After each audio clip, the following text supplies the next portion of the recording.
musofirlikdan charchab qolgan paytlarim onajonimga telefon qilganimda shu voqeani aytib bergan edilar. Bu voqeani siz azizlar bilan ham bo'lishmoqchiman. Rossiyaning qahraton sovug'iga chidash mumkin. -30 darajali ayozda ham, tong otguncha qilingan og'ir mehnatda ham inson bolasi jon saqlay oladi.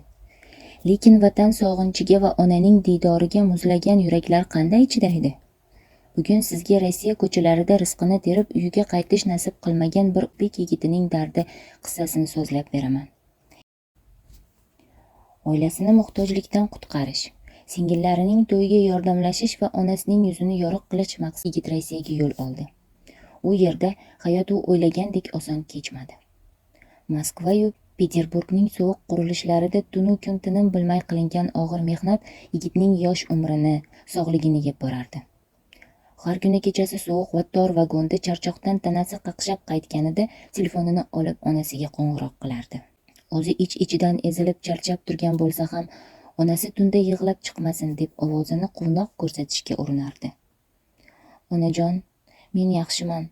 Bu yerda havolar issiq, ishimiz ham juda yengil, xavotir olmang. Ozgina qoldi. Pullarni yig'ib bahorga albatta qaytaman. Sizni o'zim haj safarlariga olib boraman, onajon, derdi. Onasi esa telefonda uning ovozidan chekayotgan zahmatni sezsa-da, o'g'li siqilmasin deb bildirmas. Go'shakni qo'ygach esa tonggacha Xudodan o'g'lining jonini omon saqlashini so'rab duo qilardi. Onasi bilan gaplashib bo'lgach, yigit tunda yashirincha o'sha sevgiga, qiziga xat yozar, rasmlariga termilib ovunardi. Qiz ham har kuni sog'-salomat qayting, sizni bir umr kutaman, o'zingizni asrang deb yigitga kuch bag'ishlardi.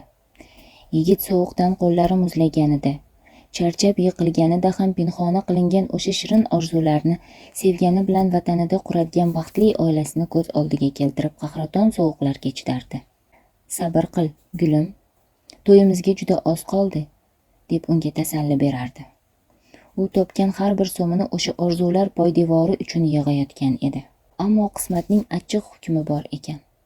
Qahraton qish kunlarining birida tunda yigitning ko'kragi qattiq siqilib, nafas olishga qiynala boshladi. Sovuq vagondagi sheriklari yugurib, yelib tez yordam chaqirishdi. Shifoxonaga olib ketilayotgan mashinada yigit o'zining oxirgi lahzalari kelganini his qildi. U titrayotgan, qabarib ketgan barmoqlari bilan onasiga so'nggi bor qo'ng'iroq qildi. Telefon go'shagidan onasining mehribon ovozi eshitilishi bilan yigitning ko'zlaridan yosh quyildi. Onajon, men judayam charchadim. Rossiyaning sovuqlari jonimdan o'tib ketdi. Sizni judayam sog'indim, ona. O'sha qizga ayting, meni kechirsin. Uni baxtli qila olmadim. Bir pasgina ko'zimni yumib uxlab olsam maylimi? Meni duo qiling, onajon, dedi-yu aloqa uzildi. Yigit o'sha kechasi ko'zlarini qayta ochmadi. Uzoq o'lkada muzdek shifoxona xonasida bir musofirning barcha orzulari, sevgisi va umri nihoyasiga yetgan edi. Oradan bir necha kun o'tib Rossiya osmonidan uchgan samolyot yigitning jonsiz tanasini vataniga, onasining hovlisiga olib keldi. Butun mahalla yig'lar, ona faryod urardi. Hovlining bir chekkasida esa boshiga oq ro'mol o'rab kelinlik libosini kiyish o'rniga aza ochgan o'sha go'zal qiz unsiz yig'lab yigitning tobutiga termulardi.